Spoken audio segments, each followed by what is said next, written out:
എൻ്റെ വകുപ്പിൽ നിന്ന് ഒരു തരത്തിലുള്ള പണം ചോർന്നു പോകാൻ അനുവദിക്കില്ല. ഞാൻ വ്യക്തി ജീവിതത്തിൽ ഒരല്പം പിശുക്കനാണ്. അപ്പോൾ അതുകൊണ്ട് സർക്കാരിൻ്റെ പണം, ഞാൻ എൻ്റെ മുറികളിൽ താമസിക്കുന്ന ഹോട്ടലിൽ പോലും ആവശ്യമില്ലാത്ത ലൈറ്റ് ഇടാത്താണ്. കാരണം വൈദ്യുതി ലാഭിക്കണമെന്ന് ചിന്തിക്കുന്നതാണ്. അപ്പോൾ ആ ഒരു ആറ്റിറ്റ്യൂഡ് എല്ലാ കാര്യങ്ങളും ഉണ്ടാകും. KSRTCയുടെ ചെലവ്, KSRTC വകുപ്പാണെങ്കിൽ അതിൻ്റെ ചെലവ് പരമാവധി കുറച്ചുകൊണ്ട് വരവ് വർദ്ധിച്ചാൽ മാത്രമേ നമുക്ക് പ്രയോജനം ഉണ്ടാവൂ. അപ്പോൾ അത്തരത്തിലുള്ള വളരെ അച്ചടക്കമുള്ളൊരു സിസ്റ്റത്തിലേക്ക് ഇതിനെ കൊണ്ടുവരിക എന്ന ലക്ഷ്യമാക്കുകയുള്ളൂ. ജനങ്ങൾ ആഗ്രഹിക്കുന്ന പോലെ. ജനങ്ങൾ അഴിമതിക്കെതിരാണ്. അപ്പോൾ അഴിമതി നിർത്തുന്നതോടുകൂടി തന്നെ, കെടുകാര്യസ്ഥതയും അഴിമതിയും മാറുന്നതോടുകൂടി തന്നെ സംഗതി മട്ടുമാറും. KSRTCയിലെ 90% ജീവനക്കാരും നല്ലവരാണെന്നാണ് എൻ്റെ വിശ്വാസം. ഒരുപാട് അധ്വാനം. ഇതിന് അവരെ സംബന്ധിച്ചൊരു നിരാശ എന്ന് പറയുന്നത്, ഞങ്ങൾ കഷ്ടപ്പെട്ടു ആളെ കയറ്റുന്നു, കൊണ്ടുവരുന്നു. എനിക്ക് മനസ്സിലാക്കിയ ഒരു സൈക്കോളജിക്കലി എനിക്ക് മനസ്സിലാക്കാൻ കഴിഞ്ഞൊരു കാര്യമാണ്.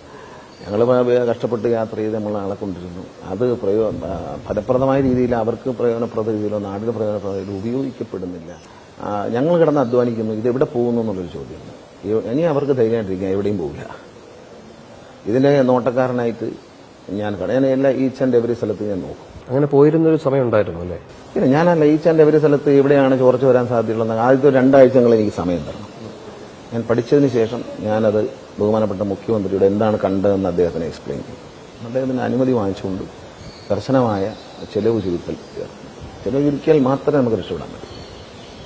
അത് വളരെ സ്റ്റൈലായിട്ടുള്ള ചെലവ്, വേറെ ആവശ്യമില്ലാത്ത ചെലവ് ചുരുക്കല്ല.